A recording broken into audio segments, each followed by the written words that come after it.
함께 기도하겠습니다. 하나님 아버지, 감사와 찬양을 드립니다. 오늘 이렇게 주일을 맞이해서 예배를 드립니다. 흩어져서 예배드리는 모든 하나님의 자녀들에게 오늘도 말씀과 성령님을 통해서 역사해 주시고 은혜를 부어 주옵소서. 예수님께서 죽음에서 부활하신 오늘 이 주일날, 영원한 천국을 예표하는 이 복된 주일날, 우리 성도들이 한자리에 모여서 기쁨과 감사를 표현해야 마땅하지만은 이 세상에서 그러하지를 못하고 있습니다. 불쌍히 여겨주시고 속히 함께 모여 예배할 수 있는 날을 허락해 주시기를 원합니다. 더 나아가서 더 이상 전염병도 없고 온갖 분열과 다툼도 없고 더 나아가서는 죽음조차도 없는 영원한 하나님의 나라, 영원한 천국에서 영원한 주일과 안식일을 보낼 수 있도록 저희들에게 은혜를 입혀 주옵소서. 예수님 이름으로 기도하옵나이다. 아멘.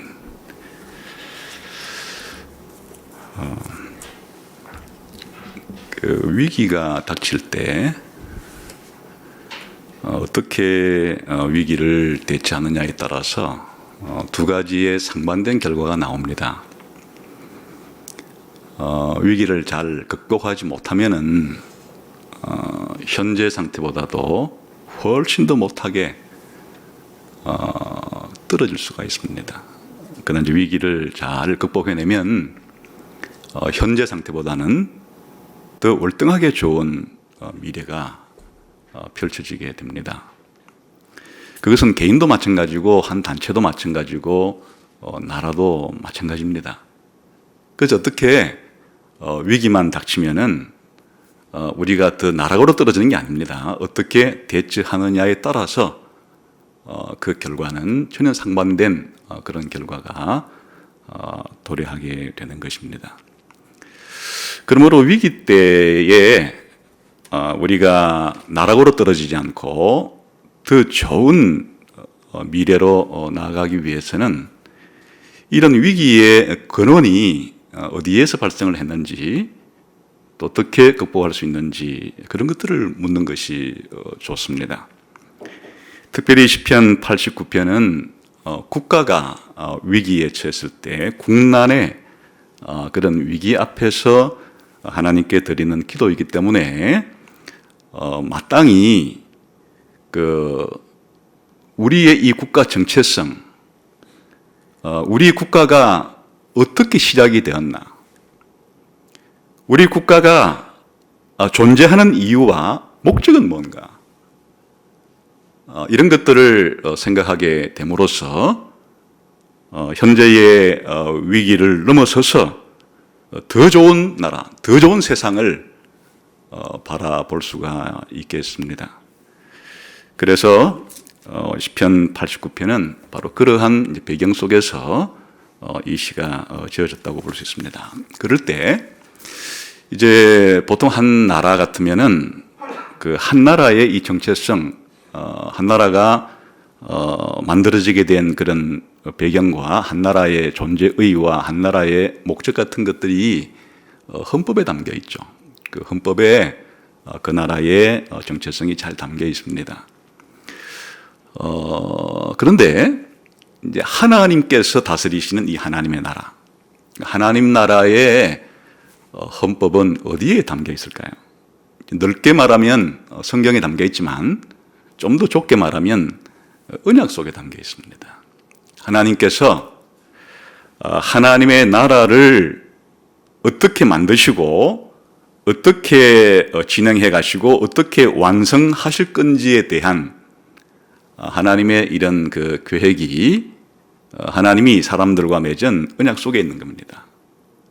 그렇게 언약이라는 것은 하나님 나라의 헌법 같은 것이에요. 이 성경에 나오는 이 언약, 성경에 나오는 하나님이 중심이 되어서 사람들과 맺은 이 언약은 단순히 특정한 인간과 맺은 그런 개인적인 약속이 아니고 하나님의 나라를 어떻게 하나님께서 만들고 진행하고 완성하겠다라고 하는 하나님의 위대한 계획, 하나님의 위대한 목적, 다시 말하면 하나님 나라의 계획과 목적이 이 언약 속에 담겨 있는 거죠.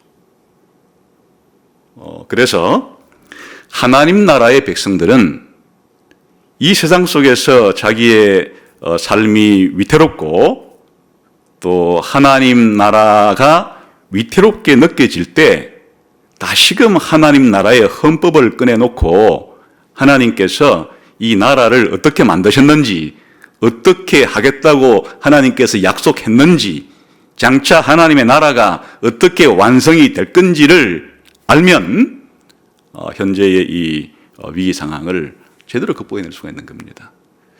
그래서 이제 시편 89편에 이 시인도, 이 기도자도 자신이 살고 있는 그 다윗의 나라에 위기가 닥쳤을 때 이 다윗의 나라, 다윗의 왕국의 이 뿌리가 뭔지, 이 다윗의 왕국의 존재의와 목적이 뭔지 하는 사실들을 다시금 되새김질하기 위해서 다윗 언약을 새롭게 묵상을 하는 것입니다.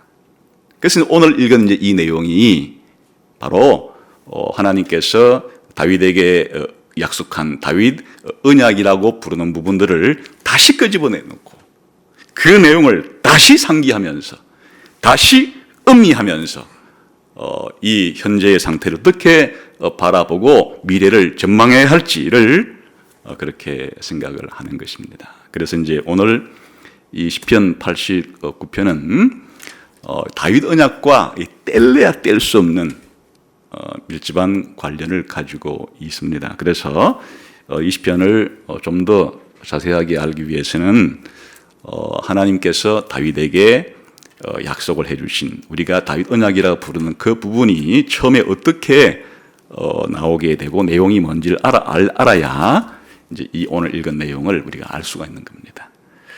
그래서 한번 다윗 언약의 내용이 기록되어 있는 사무엘하 7장에 가보도록 하겠습니다.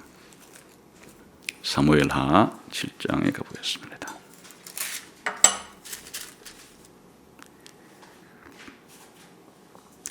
사무엘하 이 7장이 이제 다윗 언약이 기록되어 있는 장인데요. 1절부터 3절까지는 다윗 언약이 나오게 된 역사적인 배경을 설명하는 것입니다. 그리고 시작. 여호와께서 주위의 모든 원수를 무찌르사 왕으로 궁에 평안히 살게 하신 때에 왕이 선지자 나단에게 이르되 볼지어다 나는 백향목 궁에 살거늘 하나님의 괴는 휘장 가운데 있도다.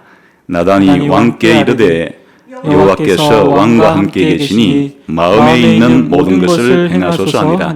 이게 이제 다윗 언약이 나오게 된 배경은 다윗이 하나님께서 선택해서 이스라엘의 왕으로 만들어 주었죠.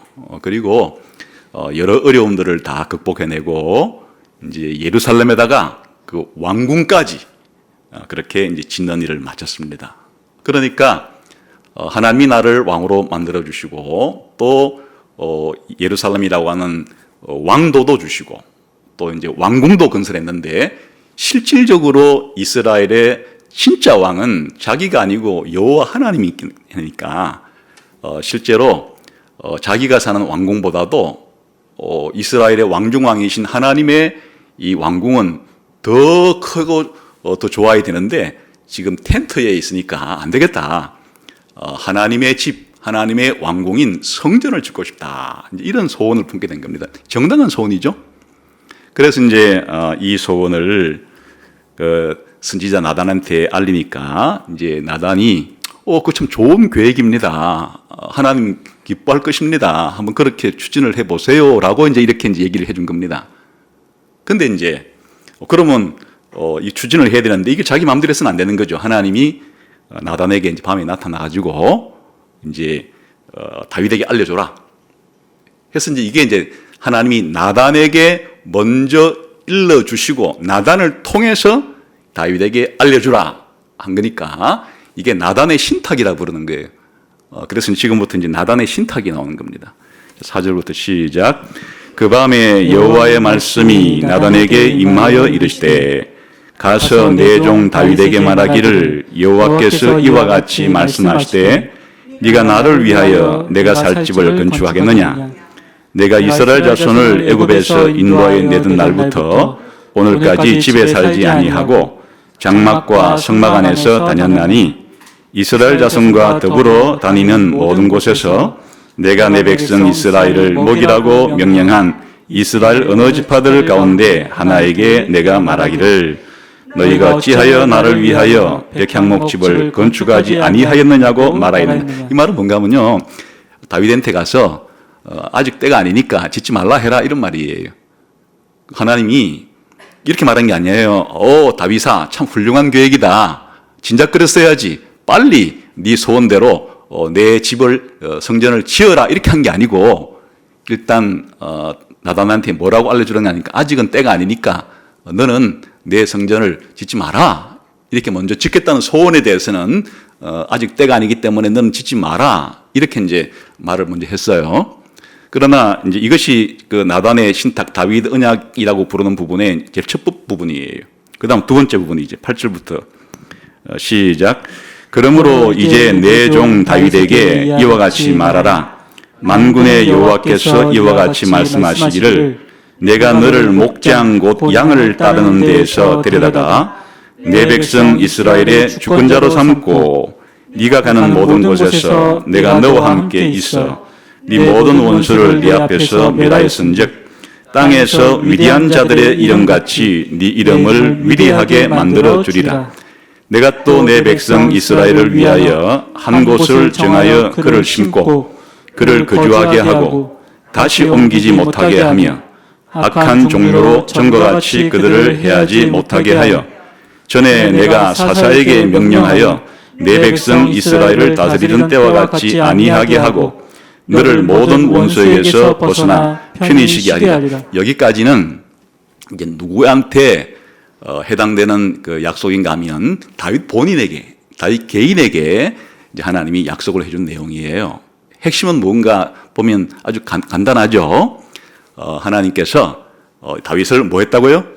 왕으로 선택해서 삼아가지고 이제 다윗의 모든 원수들을 묻지도록 하고 그래서 이제는 이 나라 상태가 옛날 이 사사들이 살았던 시대처럼 외적에게 늘 시달리고 침입을 받고 하는 그런 때와 같지 않고 이제는 다윗의 나라를 아주 튼튼하게 만들어줘 가지고 모든 주변 원수들을 다 무찌르고 정복하고 아주 강대국을 만들어 주어서 편안하게 그렇게 만들어 줄 거다. 이건 누구한테 한 약속인가니까 다윗이 살아있을 동안에 다윗이 이 나라의 왕으로 부름받아 있는 동안에 하나님이 어떻게 해주겠다 하는 것을 말해준 거예요. 그러니까 이 다윗에게 언약을 주신 때 이후로부터 다윗의 나라가 점점 더 어떻게 될 거라는 거예요.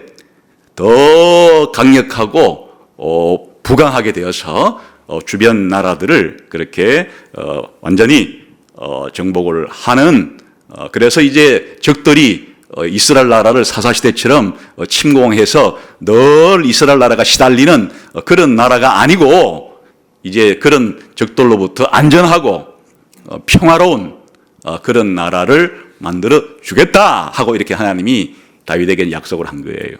근데 이제 진짜 다윗 언약이라고 부르는 내용은 지금부터예요. 지금부터 하는 게 우리가 흔히 말하는 다윗 언약이라고 부르는 내용의 골자예요.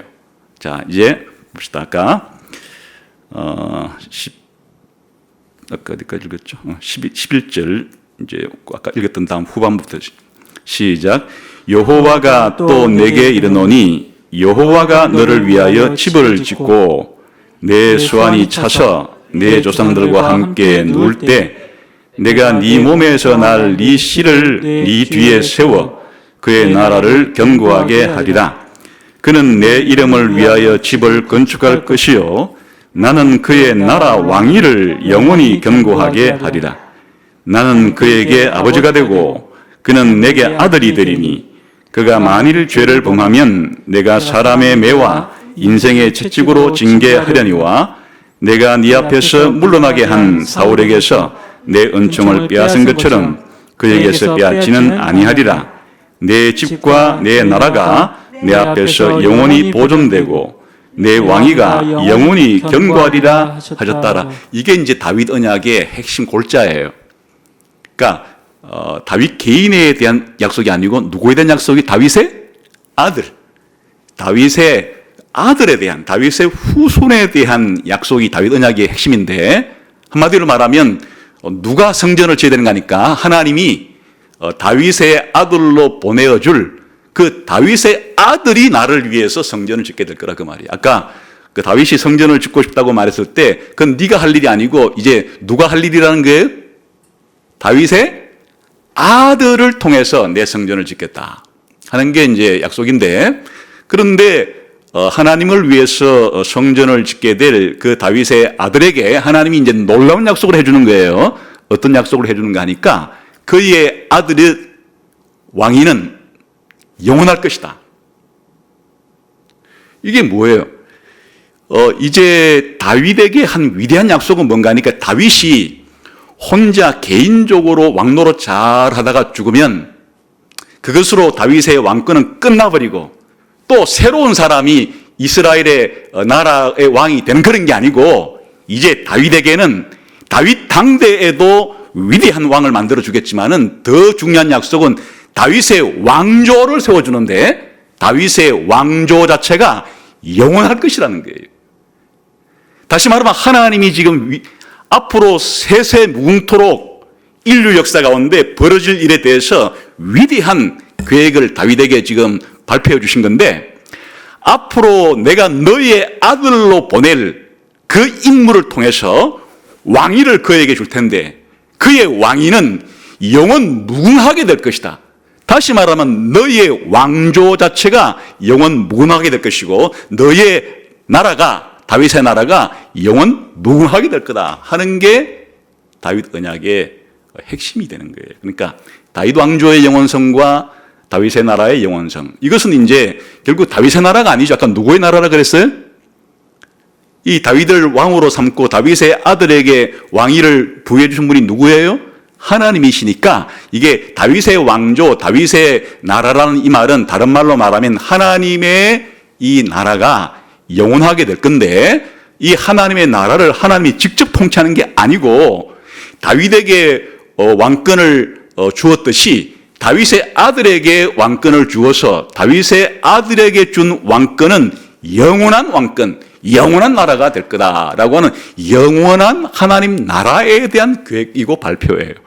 그런데 영원한 하나님 나라를 하나님을 대해신해서 대행할 그 통치자를 어디서 뽑는가 하니까 다윗의 아들 가운데 하나님 나라의 영원한 이 대리왕을 뽑아가지고 영원한 왕국을 만들겠다라고 하는 계획이 바로 다윗 언약이라는 거다. 그러니까 핵심적으로 한마디로 말하면 다윗의 아들을 하나님의 대리 통치자로 삼아가지고 이 나라는 영원 무궁토록 망하지 않는 영원한 나라를 만들겠다고 하는 게 다윗 언약의 이제 핵심이다. 그런 말이에요.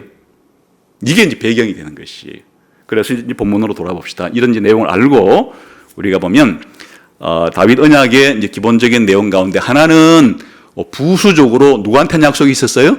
다윗이 당대의 다윗에게 일어날 일에 대한 약속은 부수적인 약속이고, 더 중요한 약속은 다윗의 아들에 대한 약속이 다윗 언약의 더 주된 핵심적인 약속이다 하는 걸 알고 이제 보면 되겠습니다. 그 다음에 시편 89편.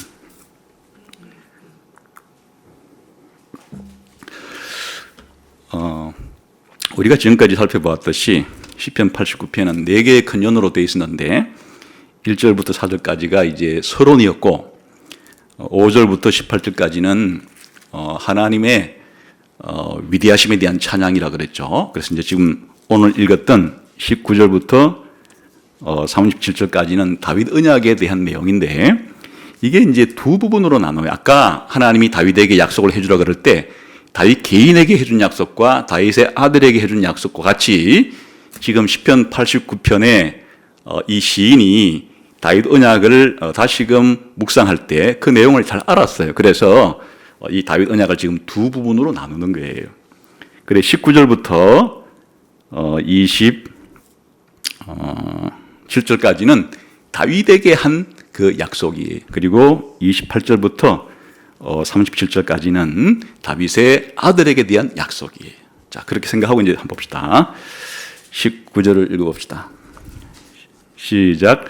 그때에 주께서 환상 중에 주의 성도들에게 말씀하여 이르시기를 내가 능력 있는 용사에게는 돕는 힘을 더하며 백성 중에서 택함 받은 자를 높였으되 이거는 이제 이 전체의 서론인데 다윗 언약이라는 게 이게 아닙니다. 하나님이 다윗에게 나타나가지고 다윗에게 직접 한 그런 약속이 아니에요. 아까 누굴 통해 했었죠? 밤에 환상 중에 혹은 그 꿈에 하나님 누구에게 나타나신 거예요? 나단에게 나타나서 나단을 통해서 주신 그런 내용을 가리키는 거예요. 그러니까 하나님이 뽑기는 다윗을 이스라엘의 왕으로 뽑았지만은 이런 전체적인 내용의 과정을 환상 중에 하나님께서 그의 백성들에게 말씀하신 것이다 해서 이제 그 나단에게 준 신탁이라는 내용을 이 서론적인 부분에 언급을 하고 그 다음에 이제 20절 시작. 내가 내 종 다윗을 찾아내어 나의 거룩한 기름을 그에게 부었도다. 21절도 보겠습니다. 내 손이 그와 함께하여 견고하게 하고 내 팔이 그를 힘있게 하리로다. 이건 무슨 내용이에요? 이제 이 다윗이 어떤 사람이냐 하는 것을 말해주는데 하나님께서 다윗을 어떻게 했다고요? 찾아내가지고 어떻게 했다고요? 선택을 해서 뭘 만들었다고요? 기름을 부었다 하는 얘기가 다윗을 뭘로 삼았다는 얘기입니까? 왕으로 임명했다는 얘기예요. 지금 이스라엘의 왕은 하나님입니다.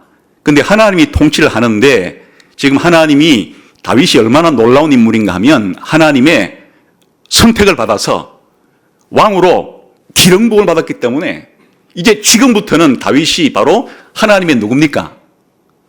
하나님을 대신하는, 하나님을 대리하는 하나님의 대리 통치자로 선택을 받고 임명을 받았다 그런 말이에요. 그러니까 이게 이제 독특한 그 내용인데 백성들이 자기들이 투표해가지고 당신이 우리 왕이 되어주세요 이런 게 아니라 그거예요. 그 다윗이라고 하는 이 인물이 그 다윗 왕국의 왕이 된 것은 바로 하나님이 선택해서 하나님이 하나님을 대신하는 왕으로 그렇게 선택을 했으니까 그가 이 일을 잘 할 수 있도록 하려고 그러면 지금 누구 나라를 다스리는 거예요? 하나님의 나라를 다스리는 것이니까 하나님이 하나님의 능력을 가지고 하나님의 나라를 잘 다스리겠죠. 근데 다윗을 자기의 대리 통치자로 임명했으니까 하나님이 기름을 붓고 난 다음에 하나님이 다윗에게 뭘 줘요? 힘을 줘가지고 다윗을 강하게 해서 하나님의 대리 통치자로서의 이 왕노릇을 잘할 수 있도록 그렇게 해주신다 하는 얘기예요. 당연한 얘기죠. 그 다음에 그런 이제 이것이 어떻게 이제 발전이 되고 전개가 되는가 그게 그 다음 두 절을 22, 23절 읽어봅시다. 시작. 원수가 그에게서 강탈하지 못하며 악한 자가 그를 곤고하게 못하리로다.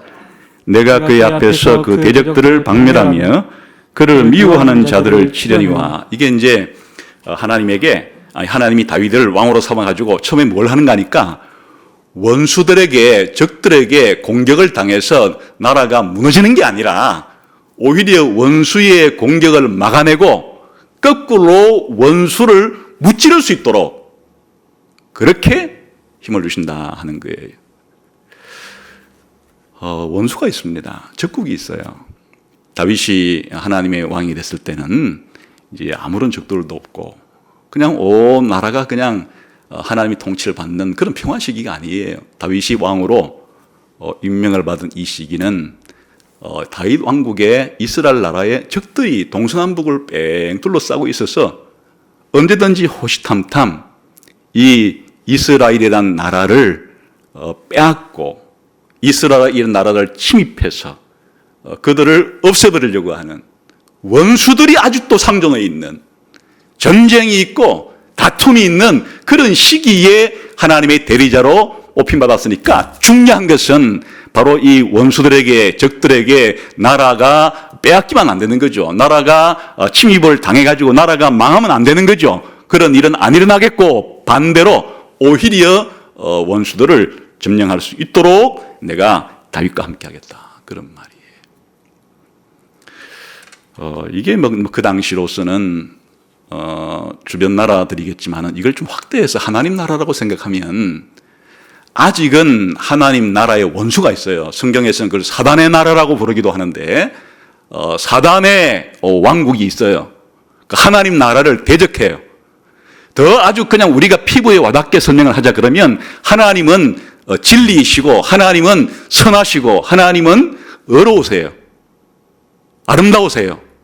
그런데 이 진리를 회파하려고 하는 거짓의 세력이 있는 것이고 이 선을 회파하려고 하는 악의 세력이 있는 것이고 아름다움을 짓밟는 이 추한 이 세계가 있는 것이에요. 그런데 하나님께서 다윗에게 그 당시의 문맥 속에서 주변 나라에게 원수를 묻히도록 해주겠다. 얼마나 위대한 약속이에요. 아주 위대한 약속이겠죠. 더 나아가서 원수에게 공격을 당하지 않고 원수를 무찌르는 정도를 이제 훨씬 넘어서서 더 엄청난 약속을 다윗에게 해주시는데 그 다음엔 두 절이 24절과 25절 시작. 나의 성실함과 인자함이 그와 함께 하리니 내 이름으로 말미암아 그의 뿔이 높아지리로다. 내가 또 그의 손을 바다 위에 놓으며 오른손을 강들 위에 놓으리니. 이게 이제 하나님이 다윗의 나라를 어느 정도까지 확장해 주겠는가 하는 것인데요. 이 뿔, 다윗의 힘과 능력과 왕권을 높이 들어주어서 다윗이 어디까지 다스리도록 바다를 다스리고 강들을 다스릴 수 있도록 그렇게까지 다윗의 나라를 확장시켜 주겠다. 이것은 하나님이 다윗 왕국의 범위에 대한 그런 약속인데 원래 하나님이 다윗에게 통치하라고 하는 이 영역은 애초에 어디서부터 출발을 하는가 하면 하나님이 아브라함을 불렀을 때 아브라함에게 주겠다고 한 그 영역이 있어요. 그 영역을 이제 하나님께서 다윗을 통해서 아브라함에게 약속했던 그 땅을 다 통치할 수 있도록 해주겠다라고 하는 거가 이 표현으로 드러난 거예요.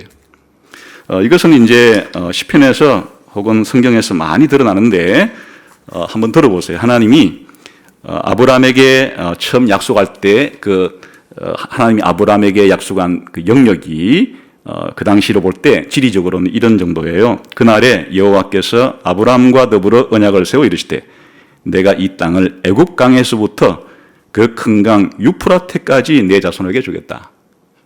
애굽 강에서부터 유프라테스 강까지 너의 자손에게 주겠다 하는 이제 이런 약속을 했으니까 약속을 지켜주겠죠? 그래서 이제 차근차근 이제 이 약속이 이루어지게 되는데 모세 시대 때 하나님은 출애굽기 23장을 통해서 또 이렇게 이제 약속을 좀 더 구체화시켜줘요. 출애굽기 23장 31절을 보면 들어보세요. 내가 네 경계를 홍해에서부터 블레셋 바다까지 광야에서부터 강까지 정하고 그 땅의 주민을 내 손에 넘기리니 내가 그들을 네 앞에서 쫓아낼지라. 좀 더 분명해졌죠? 여기에 홍해는 이스라엘의 동쪽을 가리키는 거예요.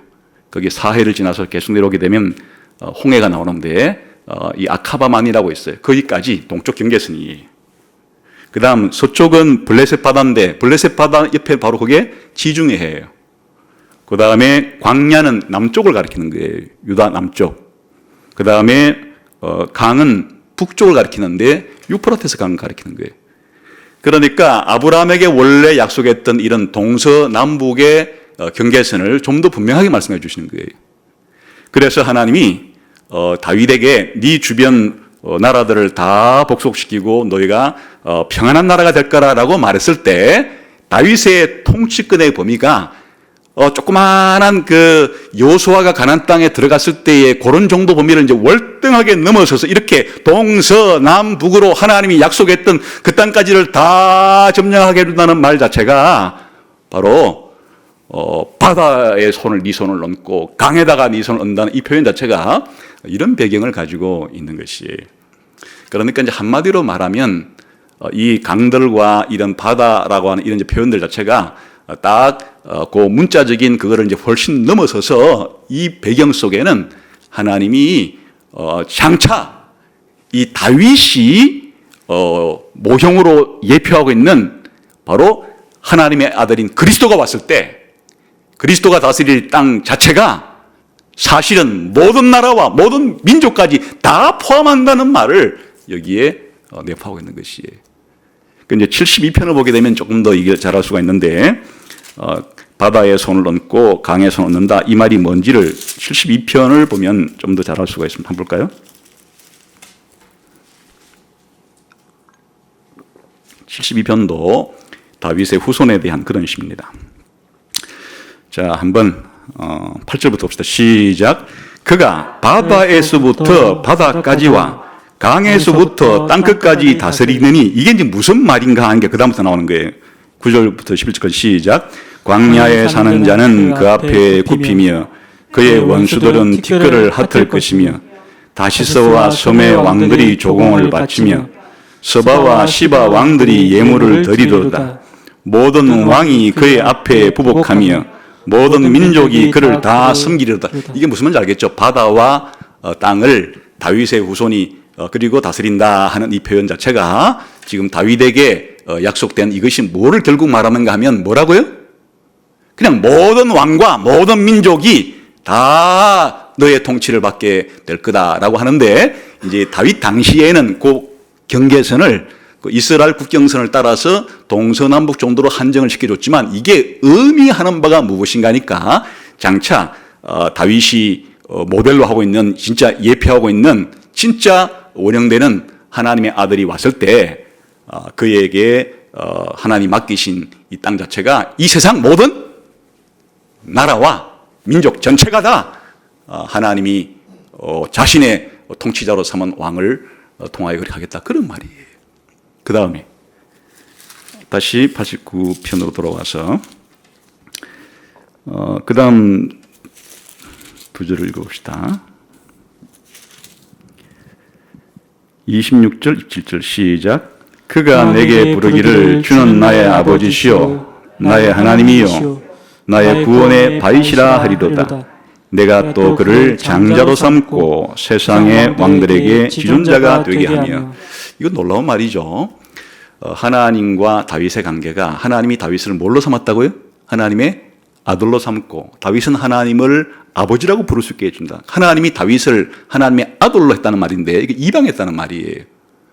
다시 말하면 언약을 맺었다는 말이 하나님이 다윗과 언약을 맺어서 다윗을 하나님의 대리 통치자로 삼는데 이 관계가 다른 표현으로 하면 하나님이 다윗을 아들로 입양한 것과 같은 것이고 다윗이 이제는 하나님을 아버지라고 부를 수 있는 이런 관계가 된 것이나 마찬가지로 엄청난 아까 하나님이 다윗을 선택해서 다윗에게 기름을 부었다고 하는 말의 의미가 어느 정도의 엄청난 것을 가지고 있는가 하니까 바로 하나님이 다윗을 하나님의 아들로 삼고 다윗이 하나님을 자기 아버지라고 부를 수 있는 이런 놀라운 관계가 되었다 그런 말이에요. 이것을 더 강력하게 확장시켜주고 절정에 이르게 하는 것이 그 다음 27절이에요. 다시 27절까지 시작. 내가 또 그를 장자로 삼고 세상 왕들에게 지존자가 되게 했다. 그냥 하나님의 아들이 나중에 가면 많죠. 하나님의 아들들이 많이 있는데 다윗을 하나님이 뭘로 삼는다고요? 그 중에서도 장자로 삼는다. 이스라엘에게 있어서 장자는 아주 놀라운 특권과 지위를 가지죠. 부모의 그 권위를 장자가 물려받아요. 그래 후손들에게 축복을 내리는 축복권도 장자가 가져요. 또 장자에게는 다른 자식들과 달리 재산도 엄청나게 그냥 그렇게 2배로 주는 쉽게 말하면 장자라고 하는 이 지위와 신분은 아들들 가운데서 그를 가장 뛰어난 위치로, 그에게 가장 엄청난 그런 권리와 특권을 준다는 그런 표현이에요. 이제 요즘 우리가 조선 시대로 다시 한번 환원해 보게 되면 왕의 아들들이 많겠는데 왕세자라는 것은 그냥 왕자가 아니에요. 왕자들 가운데 장자에게 왕이 자기의 왕국을 대신 이제 자기의 왕위를 이어서 다음 왕으로 선택받은 인물이 왕세자예요. 혹은 중국으로 예를 들면 황제가 많은 황제 아들들이 많겠지만은 황태자로 그렇게 선택을 한 그 아들은 바로 이 아들에게 다음에 이 자기의 제국을 통치하도록 물려주는 아들이 황태자잖아요. 그러니까 이 다윗이 바로 어느 정도 높임을 받았는가 하면 바로 하나님의 장자로 높임을 받았는데, 이 말의 의미가 세상에 있는 모든 왕들에게 지존자가 되게 해주겠다. 세상에 있는 모든 왕들보다 더 뛰어난 왕중 왕으로 하나님이 다윗을 임명했다. 그러니까 엄청난 이 하나님이 다윗에게 지금 얼마나 놀라운 은혜를 베푸는 거예요. 하나님이 다윗을 선택해가지고 왕으로 기름 붓는데 뭐 이 정도의 의미가 아니라 하나님이 다윗과 함께해서 그냥 다윗의 모든 원수들을 무찌르고 다윗에게 바다와 땅까지 세상의 모든 나라들을 통치할 수 있는 그런 권한을 주고 다윗을 하나님의 아들로 입양을 하는데 장자처럼 만들고 세상의 왕들의 지존자로서 그렇게 다윗을 만들겠다. 어마어마한 은혜를 하나님이 다윗에게 베푸는 거죠. 물론 이제 다윗에게 한 이것의 최종적인 영광스러운 것은 전부 다 어디서 이게 영광스럽게 성취되는 거 아닙니까? 바로 예수님이 지금 다윗에게 한 이 약속이 전부 다 사실은 더 궁극적으로는 다윗을 뚫고 나가서 예수님에게 한 약속과 같은 것인데, 지금 그 당시에 하나의 예수님에 대한 하나의 모형과 예표로서 다윗에게 이런 위대한 약속을 해줬다. 그럼 다윗은 어느 정도 성취를 받았는가 하면 그 당시 아까 말한 동서남북 정도를 다 점령해가지고 그 이전보다는 월등한 제국을 만드는 정도로 한 것을 이렇게 지금 표현을 하고 있다. 이제 이것도 중요한 거지만 아까 다윗 언약의 절정은 어디라 그랬습니까? 다윗에게 한 약속이라기보다는 그 부수적인 거고, 더 영광스러운 것은 다윗의 후손에 대한 약속이라 그랬죠. 그게 이제 27절부터 37절까지예요. 아니 28절부터인데 봅시다. 28절 9절을 여기 보겠습니다. 시작. 그를 위하여 나의 인자함을 영원히 지키고 그와 맺은 나의 언약을 굳게 세우며 또 그의 후손을 영구하게 하여 그의 왕위를 하늘의 날과 같게 하리로다. 지금 아까 다윗에게 한 그런 약속을 언약이라 부르진 않고 이제 지금부터 다윗의 그 아들에게 해준 이 약속을 하나님이 언약이라 부르면서 내가 다윗에게 한 이 언약을 어떻게 하겠다고요? 영원히 지키고 굳게 세운다. 다윗의 아들에게 일어날 일에 대한 이 하나님의 언약을 하나님이 영원히 지키겠다.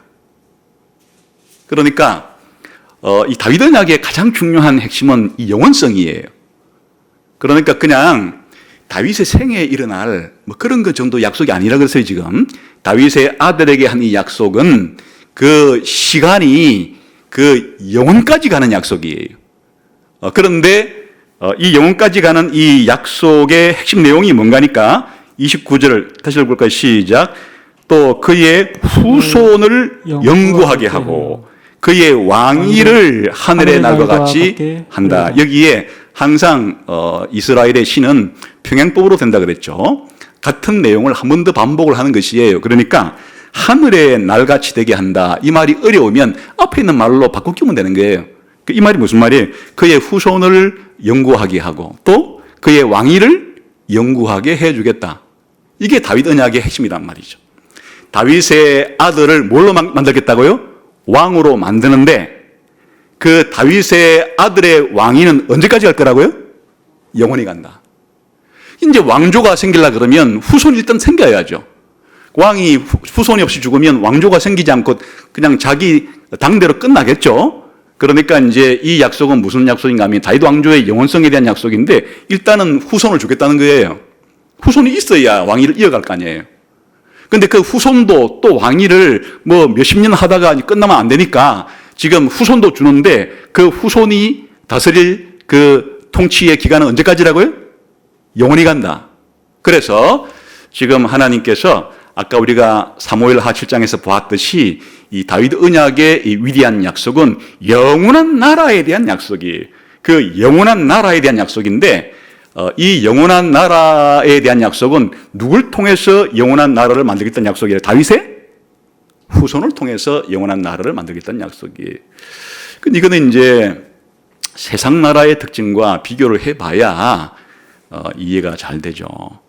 그 세상 나라의 특징은 일시성이에요.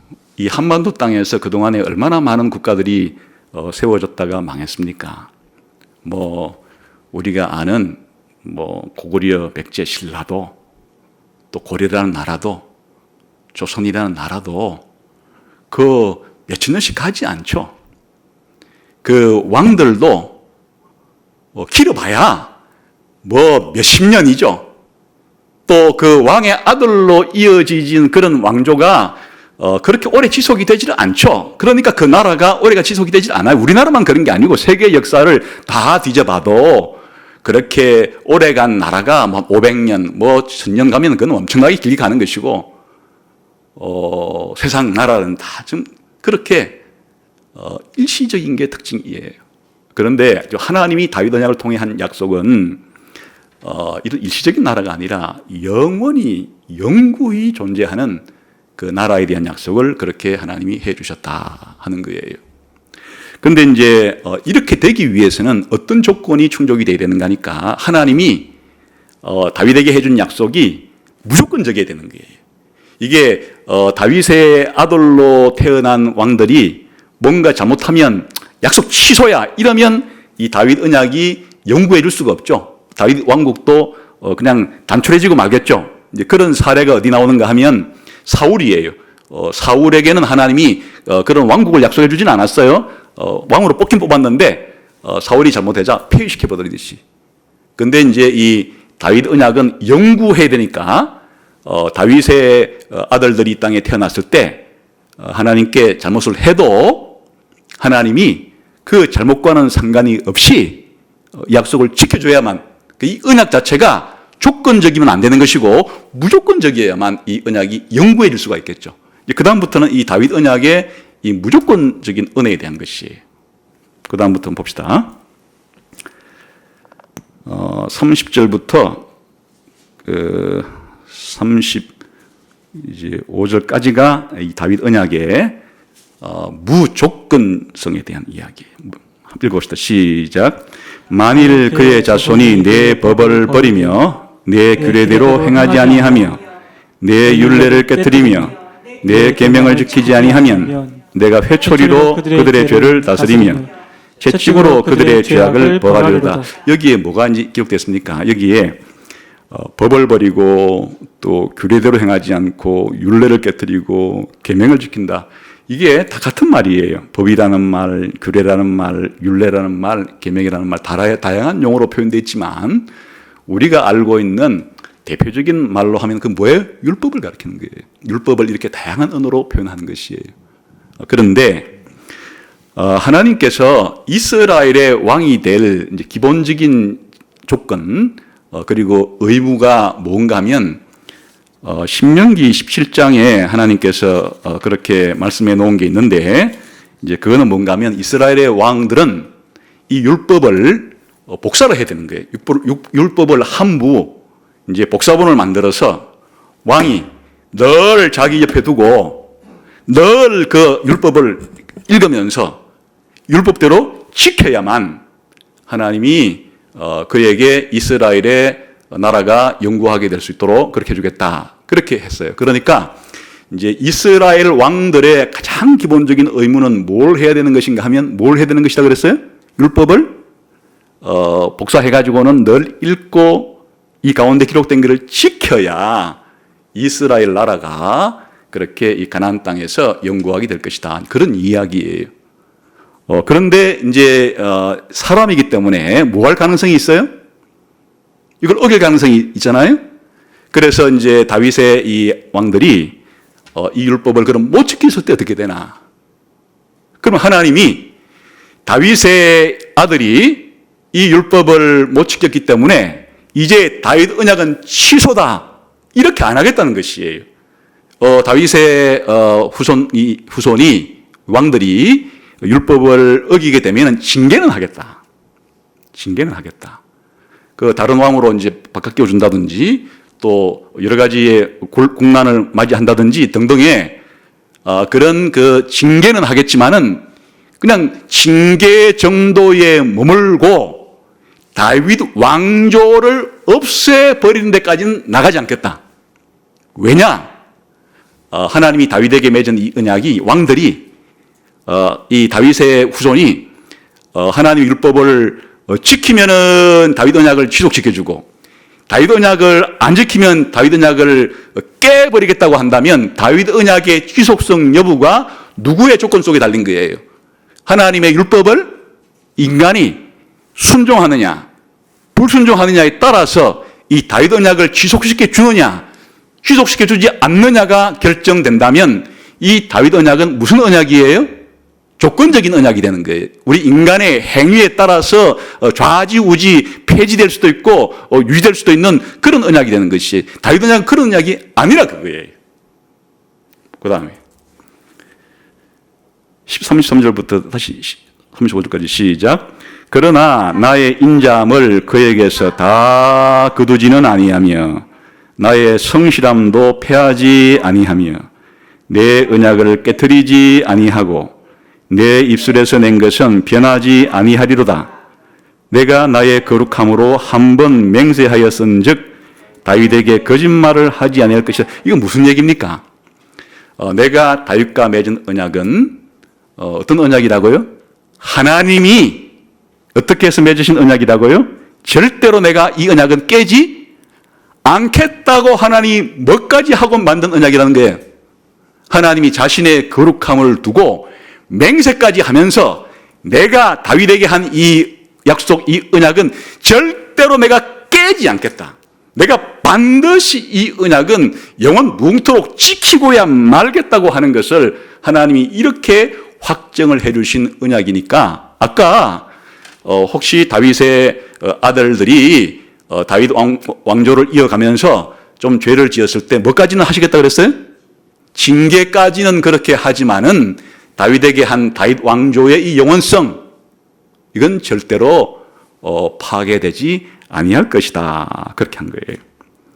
그래서 이제 아까 이 표현을 33절에 보세요. 하나님이 다윗 언약을 절대로 깨지 않는 것은 하나님이 다윗에게 한 약속을 뭘 가지고 지켜내겠다는 거예요? 33절 볼까요? 시작.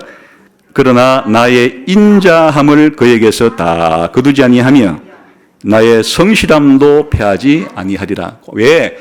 다윗 언약이 안 깨지는 거니까. 이 다윗 언약의 기초가 하나님이 다윗에게 약속했을 때 하나님이 다윗에게 뭘 주시고 약속했어요? 인자함을 주고 성실함을 가지고 이걸 지켜내겠다고. 그러니까 하나님이 다윗에게 은혜를 주되 사랑을 하시되 언제까지 사랑하겠다고요? 끝까지 그렇게 성실하게 자신의 이 약속을 지키겠다고 했기 때문에 이게 가는 거예요. 하나님의 인자와 성실로 이 다윗에게 한 약속을 지키고야 말겠다 하는 하나님의 그런 성품 때문에 이 다윗의 언약은 깨지지 않는다. 근데 이거를 더 생생하게 표현한 이제 말이 또 34절의 시작. 내 언약을 깨지 않고 내 입술에서 낸 것은 변하지 않겠다. 그러니까 하나님께서 다윗에게 한 약속, 이걸 언약이라 부르는데 이거를 절대로 안 깬다. 내가 입으로 한번 바랬기 때문에 이걸 내가 취소하지 않는다. 내가 한 말은 내가 반드시 지킨다. 이렇게 한 거예요. 이제 그 다음에 이걸 반드시 지킨다는 것을 어느 정도로 확실하게 말하는 거니까 35절이 시작. 내가 나의 거룩함으로 한 번 맹세하였은즉 다윗에게 거짓말을 하지 않을 것이다. 이게 놀라운 말인데요. 우리가 맹세에 대해서 생각해 본 적 있죠. 맹세라는 건 뭐예요? 자기가 한 약속을 상대방이 정말 저 사람이 나한테 한 약속을 지킬까 안 지킬까 이렇게 의심하고 하는 사람에게 의심하지 마라. 내가 지금 너한테 한 약속은 이거는 뭐 천하가 무너져도 반드시 지킨다. 이제 이런 거 할 때 뭘 한다 그랬어요? 맹세한다 그랬죠. 그래 이제 쉽게 말하면 내 목을 걸고 약속하니까 목을 걸고 맹세를 하니까 내가 이 약속을 어길 때 내 목을 쳐라. 그럼 뭘 걸고 맹세하는 거예요? 자기 목숨을 걸고 나는 약속을 지킬 것이기 때문에 설령 내가 맹세한 이 약속을 어길 때는 내 목을 쳐도 좋다. 자기 목숨을 걸고 맹세를 우리가 보통 이렇게 하기도 하는데 그러니까 얼마나 이게 지키겠다는 의지를 강하게 담는 거 이 정도만 해도. 그런데 우리가 말하면 이런 거 같은 거거든요. 내가 만일 이 약속을 어기면 나는 인간도 아니다. 아니 인간이로서의 존엄성이 가장 중요한 가치인데 내가 이 약속을 너한테 어겼을 때는 나는 인간도 아니라면 그럼 뭐가 되겠다는 거예요? 인간 이하의 짐승 같은 존재로 난 취급받아도 좋다 그런 말 아니에요? 그런데 지금 하나님이 다윗에게 맹세를 할 때 약속을 할 때 뭘 걸고 맹세했다고요? 하나님의 거룩하심을 두고 맹세했다. 여기 하나님의 거룩하심을 두고 맹세했다는 말은 다른 말로 바꾸면 뭐예요? 하나님 대심을 두고 맹세한다는 얘기예요. 하나님의 신성을 두고 맹세한다는 말이에요. 쉽게 말하면 내가 다윗에게 한 약속을 깰 때는 나는 하나님도 아니다 이 말이에요. 그러니까 다윗에게 한 이 약속과 다윗에게 한 이 언약이 절대로 깰 리가 없다. 하나님이 뭐라고 말씀하니까 내가 이 언약을 깨면 난 누구도 아니라고요? 하나님도 아니다. 나는 거룩한 자도 아니다. 나는 신도 아니다. 이렇게까지 하나님이 강하게 이 다윗에게 한 약속을 지키겠다고 말씀했다. 그런 말이에요. 그러니까 이 언약은 어떨 거라고요? 영구할 수밖에 없죠. 지킬 수밖에 없겠죠. 그래서 이제 그 말이 한마디로 말하면 뭐 하지 않겠다는 말이에요? 거짓말을 하지 않는다. 그래 이게 이제 우리 사람들이 워낙 그 국가의 최고 통치자들이 그 왕들이나 혹은 요즘같이 뭐 백성들이 국민투표에서 뽑은 대통령이나 총리도 그렇게 약속을 내걸 때 나를 뽑아달라고 온갖 공격들을 하지만은 그렇게 대통령이 되거나 총리가 되고 나면 언제 내가 그런 약속을 했냐는 듯이 그냥 약속을 깨는 인간들이 이 땅에는 얼마나 많아요. 그러니까 한 그런 최고의 통치자가 한 약속이라고 해도 믿을 수가 없는 게 인간 현실의 그런 특징인데 하나님은 성품상 거룩하신 분이기 때문에 하나님은 성품상 성실하신 분이기 때문에 하나님은 성품상 거짓말 자체를 본성적으로 존재 자체적으로 할 수가 없는 분이기 때문에 하나님이 다윗의 후손에게 영원한 왕위를 주겠다고 하는 이 약속은 절대로 깨질 수가 없는 영원 불변한 그런 약속이 된다. 이렇게 말씀을 하신 거예요. 그래서 이 다윗 언약의 특징은 영구성인데 이 영구성을 뒷받침하고 있는 것 자체가 하나님 아까 뭐라고 말씀했다고요? 다윗의 아들들이 죄를 좀 지었을 때 하나님 뭘 하시겠다고요? 징계 정도는 하시겠지만 내가 이 언약은 절대로 나의 인자함과 나의 성실함으로 맺은 언약이기 때문에 내가 깨지 않는다. 그런 말이에요. 이게 이제 모세 언약하고는 다른 점이에요. 모세 언약은 깨질 수가 있는 언약이었어요. 하나님이 시내산에서 이스라엘 백성 전체와 언약을 맺을 때는 너희가 내 법을 잘 순종하면은 가나안 땅에서 너희의 나라를 오래 유지시켜 주겠지만은 너희가 내 법을 어겼을 때는 가나안 땅에서 너희를 뽑아내겠다. 다시 말하면 이 하나님과 이스라엘 백성 사이에 맺은 신정국가 언약을 깨겠다. 그런 말이. 그래서 모세 언약은 깨진 거예요. 누가 깼어요? 이스라엘 백성이 율법을 순종하지 아니함으로써 하나님도 이제 나와 너희들과 맺은 언약은 깨졌다 하시고 그 언약대로 이스라엘 백성을 추방해서 바벨론으로 포로로 끌려가도록 그렇게 해서 이제 이스라엘이 더 이상 하나님의 신정국가가 아니게 된 거예요.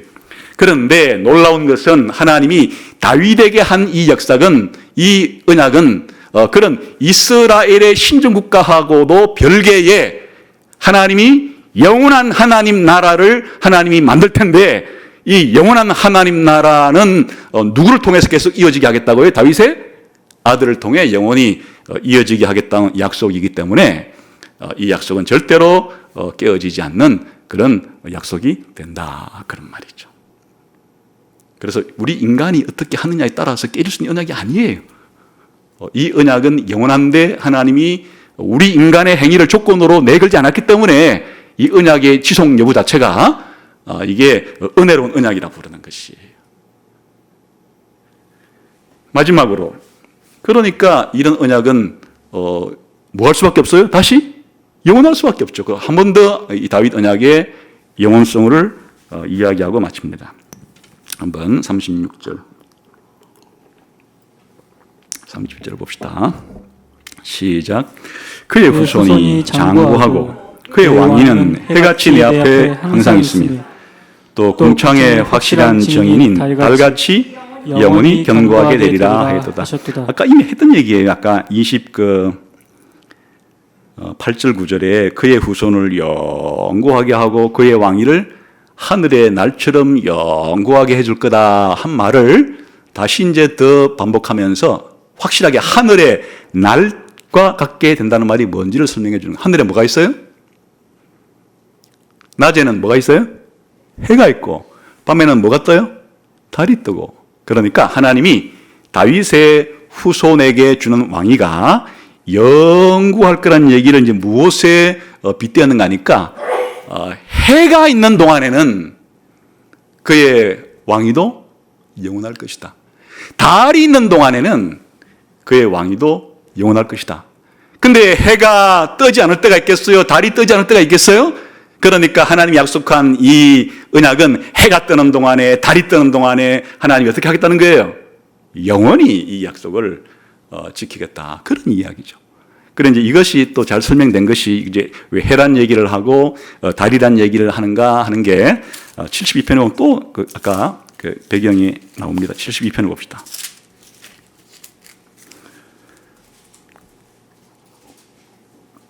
시편 72편도 다윗의 언약에 대한 시예요. 다윗의 아들에 대한 약속인데 5절 봅시다. 시작. 그들이 해가 있을 동안에도 주를 두려워하며 달이 있을 동안에도 그대로 그리하려다. 지금 해가 있는 동안 달이 있는 동안이라는 기간이 대대로 영원한 기간을 가리키는 거예요. 그 다음에 5절 조금 더 내려와서 7절도 봅시다. 시작. 그의 날에 의인이 흥황하여 평강의 풍성함이 달이 다할 때까지 이르리로다. 그러니까 다윗의 후손이 왕위를 이어가는 그런 영원성이 달이 다할 때까지 이른다. 아까 해가 있을 동안 달이 있을 동안 달만 한 번 언급했죠. 그 다음 17절 시작. 그의 이름이 영구함이여 그의 이름이 해와 같이 장구하리로다. 사람들이 그로 말미암아 복을 받으리니 모든 민족이 다 그를 복되다 하리로다. 그러니까 다윗의 아들의 이름이 영구하게 되는데 그 다윗의 아들의 이름이 혹은 왕위가 언제까지 영구해질 거라고요? 해와 같이. 그래서 하나님이 지금 생생한 비유를 들어준 거예요. 이 하나님이 약속한 다윗의 언약, 다윗의 후손이 영원히 왕이 되겠다고 하는 이것 자체가 어느 정도로 확실한지를 늘 낮이면 태양을 보고 늘 밤이면 달을 보는데 달을 볼 때마다 해를 볼 때마다 하나님이 다윗에게 한 약속이 어떨 거라는 것을 영구할 거라는 것을 그렇게 하나님께서 시청각 교육을 시켜준다 그 말이죠. 우리나라 애국가를 참 잘 만들었습니다. 우리나라가 아주 오랫동안 지속되기를 이제 희망하는 사항이 그 1절에 첫 구절에 나오는데 동해물과 백두산이 마르고 닳도록. 무슨 말이에요? 동해물이 마르고 백두산이 닳아 없어지도록 하나님이 보호하사 우리나라 만세. 하나님이 우리나라를 보호해 주는데 언제까지? 동해물이 다 마를 때까지. 백두산이 닳아 없어질 때까지 하나님이 우리나라를 보호해 주시니까 우리나라는 만년도록 그렇게 갔으면 좋겠다. 같은 표현이에요. 지금 이 시편 89편에서는 하늘에 있는 것을 가리켜서 지금 했고 우리나라 애국가는 땅에 있는 걸 가지고 했는데 이거를 우리나라 애국가를 시편 89번 버전으로 바꾸게 되면 이렇게 바꿀 수 있겠어요? 낮의 해와 밤의 달이 뜨지 않을 때까지 하나님이 보호하사 우리나라 만세. 지금 애국가 4절 5절을 만들다 그러면 이렇게 해서 낮의 해와 밤의 달이 뜨지 않을 때까지 하나님이 보호해서 우리나라 만만세. 이런 느낌을 좀 주는 것이 하나님이 다윗의 이 왕조를, 다윗의 왕국 하나님의 나라를 해가 뜰 때까지, 달이 뜰 때까지는 절대로 없어지지 않고 영원 무궁토록 그렇게 내가 이 약속을 지키겠다. 이게 이제 위기에 처했을 때, 다음 시간에 보겠지만 현실적으로는 국가가 망하는 그런 위기 앞에서 지금 뭐가 있어야만 희망이 되는가 하니까 지금 이 하나님이 이 다윗의 이 후손에게 약속한 나라가 뭐하다는 사실을 영원하고 또 이게 사람들의 그런 행위에 따라서 이 언약이 파기되는 그런 언약이 아니라 하나님의 무조건적인 은혜로 맺어진 것이기 때문에 이 약속은 지켜질 수밖에 없다고 하는 그런 확신이 있어야 이 어두운 터널을 뚫고 나가는데 용기와 희망을 가질 수가 있는 거죠. 희망이 생기겠죠. 이 다윗 언약을 상기하면. 근데 이 이제 시간이 하나님이 약속한 이 시간은 약속하고 그 다음 날 이루어진 건 아니잖아요. 그 이제 역사가 이루어지려 그러면 하나님이 정한 때가 차야 되는 것이니까 하나님이 다윗에게 처음 약속했을 때 그 다음 해에 이루어진 게 아니에요. 다윗이 죽고 헤어지지 않았어요. 솔로몬 때도 이루어지지 않았어요. 심지어는 다윗의 왕조의 마지막 왕이 바벨론 포로로 끌려가는 주전 587년에도 다 이루어지지 않았어요. 예수님이 올 때까지 이루어지지 않았어요. 드디어 언제 이 다윗에게 한 약속이 이루어졌는가 하니까 예수님이 태어났을 때 그 예수님이 바로 다윗에게 약속한, 다윗의 아들에게 약속한 영원한 왕위를 주어서 영원 무궁토록 나를 대신해서 통치할 거라라고 한 그 다윗의 약속에 기록된 다윗의 아들이 바로 예수님이라는 사실을 우리가 알 때, 때가 참에 하나님이 다윗에게 한 이 언약을 드디어 그렇게 이루어 주신 때가 역사 가운데 찾아왔다 하는 걸 알 수가 있죠. 마태복음 1장 1절에 보게 되면 예수님을 소개할 때 아브라함과 다윗의 자손 예수 그리스도의 족보다. 예수님이 누구시냐? 예수님 족보로 한번 봐라. 예수님이 바로 다윗에게 약속한 다윗의 아들에게 영원한 왕위를 주겠다고 한 그 다윗 언약을 예수님이 성취하신 분이시다. 이게 신약 성경의 제일 첫 문장에 하나님은 뭐 지켰다는 말이에요? 다윗 언약을 지켰다. 그 지키신 분이 누구라고요? 예수님이다. 이게 신약 성경의 첫 문장이에요. 신약 성경의 마지막 요한계시록의 거의 끝부분 요한계시록 22장 16절에 예수님이 뭐라고 말씀하시는가 하니까 이렇게 말해요. 나 예수는 교회들을 위하여 내 사자를 보내어 이것들을 너희에게 증언하게 하였노라. 나는 다윗의 뿌리요 자손이니. 예수님 자신이 뭐라고 자기를 소개하면서 신약 성경이 끝나는가 하니까 자기가 누구라고요?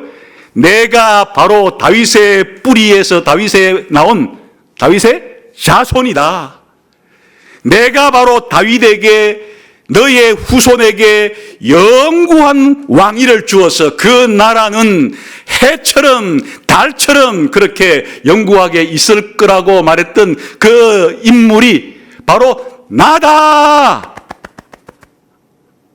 앞으로 내가 다시 와서 그 다윗의 언약을 100% 확실하게 만들 때까지 너희들은 내가 다윗 언약을 성취했다는 사실을 또 앞으로 완성할 거라는 사실을 잊어버리지 말고 내가 앞으로 다시 와서 만들 이 영원한 나라 새하늘과 새 땅을 손꼽아 기다리고 대망하면서 이 땅을 살아라. 그 기간이 얼마가 될지는 알 수가 없죠. 100년 지나서 1000년 지나서 지금 2000년이 지났지만은 우리가 생각할 때 지금 이 시편의 기자가 언제까지입니까? 라고 하는 이 느낌보다 월등하게 더 긴 기간 동안에 우리가 기다리고는 있지만은, 그러나 하나님께서 이 다윗의 언약을 반드시 지킨다는 것을, 다윗의 언약은 영구한 것이고, 다윗의 언약은 하나님이 자기의 거룩함을 두고 맹세한, 반드시 언약을 깨지 않겠다고 한 것이기 때문에 이루어질 수밖에 없는 그런 것이다. 그런 말이죠, 지금. 그 신약 성경에는 예수님이 다윗의 아들이라는 말이 수없이 나오는 거예요. 제가 신약 성경의 처음과 신약 성경의 그냥 마지막만 대표적으로 읽어드린 거예요. 그러면 이걸 어떻게 우리가 적용해야 될 것인가 하는 거예요. 기독교의 정체성은 뭐냐는 것이에요. 바로 기독교가 뭐냐? 오늘 이 말씀을 통해서 기독교는 뭐죠? 하나님이 다윗에게 한 언약을 하나님 지켰다 하는 것을 믿는 사람들이. 그분이 누구라고요? 예수님이 바로 하나님이 하나님의 나라를 하나님을 대신해서 영원토록 통치하도록 하나님의 대리 통치자로 임명을 받으신 장자요, 이 세상 왕중의 지존자로서 하나님께 선택을 받아서 앞으로 영원 무궁토록 하나님이 하나님 나라를 다스릴 때, 영원한 천국을 다스릴 때 당신의 아들 바로 예수 그리스도를 통해서 이 영원한 나라를 다스린다고 약속했던 그 인물이 바로 예수님이라는 것을 믿는 것이 기독교예요. 그게 기독교의 뿌리고 기독교의 정체성이에요. 그러면 우리 교회는 누구예요? 바로 그 예수님이 다스리시는 나라의 백성인 것이에요. 이것을 믿지 않고 받아들이지 않으면 기독교인이 아니에요. 교회가 아니에요. 기독교와 바로 교회는 이 세상에 있는 모든 나라들이 동서고금을 막론하고 늘 세워졌다가는 잠시 있다가 또 망하는 그런 나라이지만은 영원히 망하지 않는 나라가 앞으로 세워진다. 이미 시작이 되었는데 예수님이 오셔서 하나님 보좌 우편에 올라가셔서 지금 통치를 시작했고, 이 통치는 예수님 재림할 때 더 확고히 될 것이고 그 이후로도 확실히 된다고 하는 세상의 미래에 대한 전망, 이게 기독교인이에요. 기독교인들은 역사를 아주 긍정적이고 발전적으로 봅니다. 앞으로 미래의 역사는 분명히 하나님이 다윗에게 한 이 역사대로 지금 부분적으로 성취가 되었고 앞으로도 이렇게 된다. 영원한 나라가 온다. 영원한 나라는 예수님에 의해서 건설이 되고 예수님 믿는 우리는 그 나라의 백성이다 라고 하는 미래에 대한 역사의식, 이것이 기독교인을 다른 모든 사람들과 다르게 만드는 기독교의 뿌리고 기독교의 정신이고 기독교의 기초이고 그런 것이에요. 저 막스가 말한 순전히 새빨간 거짓말 같은 이 세상의 역사는 자본주의가 망하고 공산주의 사회가 도래할 거다, 그렇게 말하는 건 자유예요. 누구나 자기 머리로 생각하고 말할 수 있는 권리는 있으니까. 그러나 그건 거짓말이에요. 하나님의 말씀이 진리라면 이 세상은 마르크스가 말하듯이 그렇게 자본주의 사회가 망하고 공산주의 사회가 도래하는 것이 아니라 다윗에게 언약한 이 예수 그리스도의 나라가 이 땅에 완성되는 것으로 이 세상의 역사는 진행되어지고 있고 앞으로 그렇게 완성될 것이다 하는 것이 바로 우리 기독교인들이 이게 역사의 진실이라고, 이게 역사의 진리라고, 이것과 다르게 가르치는 것은 각자의 자유이지만은 그것이 진리는 아니고 사실은 아니라고 믿는 사람들이 기독교인이에요.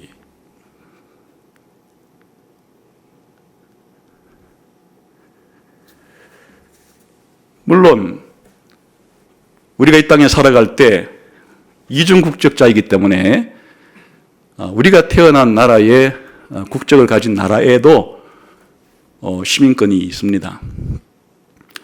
우리 대한민국에서 예수님 믿는 우리 교회들은 이런 하나님의 나라의 백성이면서도 내가 죽기 전까지는 또 다른 국적 하나를 대한민국 국적을 취해서 살아가고 있지만 대한민국 국적은 내가 죽는 순간에 끝나는 거예요. 이 대한민국이 잘 되기를 다 바라야 합니다. 그러나 대한민국의 국적은 내가 죽는 순간에 나에게는 끝나는 것이고 이 대한민국이라는 나라가 저는 오래되기를 바라지만은 그러나 영원한 나라가 될 수는 없어요. 대한민국만이 아니라 세상에 존재하는 모든 나라가 다 그래요. 그런데 우리 기독교인의 희망은 바로 이 다윗 언약에 있는 것이에요. 영원한 나라가 있고 그 나라의 왕이 예수님이시고 그리고 우리는 그 예수님이 통치하는 나라의 백성이 되는데 이 나라는 영원하고 이 나라의 왕이신 예수님도 영원하고 우리도 그 나라의 백성으로 영원할 것이다. 얼마나 희망찬 미래예요. 얼마나 밝은 미래예요. 얼마나 이 세상에서 무슨 일이 벌어지건 전쟁이 벌어지건 전염병이 벌어지건 아니면 기근이 생기건 우리가 이 세상을 뚫고 이 어둠의 터널을 뚫고 미래를 밝게 볼 수 있는 것은 이 다윗 언약이 하나님의 맹세를 통해서 맺어진 깨질 수 없는 영원한 언약이기 때문에 우리들은 희망을 가질 수가 있는 것입니다. 물론 이제 이렇게 하나님 나라 다윗 언약의 백성으로서 살아가면서도 우리가 이중 국적자 중에 죽을 때까지 국민으로 있는 이 나라도 잘 되기를 바라야 되기 때문에 조만간 있을 선거를 치를 때는 이 대한민국 헌법이 1948년에 7월에 만들어져서 8차례 개정을 거쳐서 1987년에 최종 현재 우리가 쓰고 있는 헌법이 만들어졌는데 여기에 우리나라가 어떤 나라냐? 헌법 제1장의 1조에 대한민국은 민주공화국이고 대한민국의 주권은 국민으로부터 나오는 이 나라라고 그랬으니까 앞으로 이 나라의 지도자가 될 사람들, 특별히 나라의 법을 만들 사람들은 이 헌법이 명시하고 있는 자유민주주의와 또 여기서부터 파생되어 나오는 이런 자유시장 경제의 가치를 더 지키고 발전시키고 확장시킬 사람이 누구냐를 보고 선택해야 되는 것이. 각자 판단해야 되겠죠. 누가 이 대한민국의 이 헌법적인 자유민주주의 공화국이라는 이 공화국을 더 잘 지키고 발전시킬 수가 있을까? 더 나아가서는 당들이란 정당들이 전부 다 나름대로의 대한민국을 어떻게 앞으로 이끌어가겠다고 하는 나름대로의 정책을 가지고 정강을 가지고 있는 것이니까 정당들을 살펴서 어느 정당이 이 대한민국이 헌법에서 규정해 놓은 이 자유민주주의와 자유시장 경제를 더 잘 보존하고 더 발전시킴으로써 각 개인의 양심의 자유, 종교의 자유, 언론 집회의 자유, 결사의 자유, 온갖 자유들을 마음껏 누리면서도 다 잘 살 수 있도록 만드는 그런 나라요 되는데 어떤 정당이 더 역할을 잘할 수가 있을 것인가? 그런 것을 가지고 당연히 선택을 해야 되겠죠. 그러나 그 선택의 여부에 상관이 없이 오늘 다윗의 언약은 우리들에게 또 다른 영원한 국적에 대한 소망을 주니까 우리들은 한 발짝 뒤로 물러서서 이 대한민국의 역사가 현재의 위기 가운데 더 나락으로 떨어질지 이 현재의 위기를 돌파하고 더 좋은 나라가 될지는 불투명하나 그러나 희망을 가질 수가 있는 것은 우리가 따라온 이 국적은 영구한 다윗 언약에 따른 국적을 가지고 있으니까 이런 국적을 가진 사람들이 대한민국에 나가서 국민 노릇을 할 때 얼마나 마음 한구석에 그런 든든함이 있는 것이에요. 또 하나님을 신뢰할 수가 있는 것이에요. 그런 자세를 가지고 그렇게 우리가 이중 국적을 가지고 있는 다른 한 시민권으로서의 국민의 주권도 잘 표현하면 되겠죠. 그러니까 교회가 위기에 처할 때 지금 전 세계에서 교회가 세속화의 물결에 뒤덮여서 이러다가 교회가 생존할 수 있을까 염려가 생길 수도 있겠죠. 그런데 바로 교회의 기초가 다윗 언약에 있기 때문에 세상에 벌어지고 있는 이 모든 교회에 대해서 세속화의 물결과 또 교회가 세상에서 복음을 전파하는 일에 방해를 놓고 있는 온갖 이 악의 세력들과 있어도 매일매일 한 해 한 해에 그런 것은 등락이 오르락내리락 할 수가 있으나 하나님은 자신의 인자심과 자신의 성실하심을 가지고 만든 언약이고 하나님의 인자심과 성실함을 가지고 완성시킬 언약이니까 하나님의 인자와 성실로 맺어진 다윗 언약은 우리 신앙의 기초다. 우리 교회의 기초다. 우리 기독교의 기초가 된다. 현실이 어두울수록 현실이 암울할수록 이 다윗 언약에 기초한 하나님 나라에 대한 확신, 미래에 대한 전망을 가지고 우리의 남은 생애를 이 하나님 나라를 위하여 그리고 부분적으로 내가 죽기 전까지는 우리가 사는 대한민국이 좋은 나라가 되기를 위하여 그렇게 한 사람의 하나님 나라 시민으로서 또한 대한민국의 시민으로서 우리의 맡은 역할과 의무를 잘 감당할 수 있는 여러분이 다 되시기를 주님의 이름으로 축원합니다. 기도하겠습니다.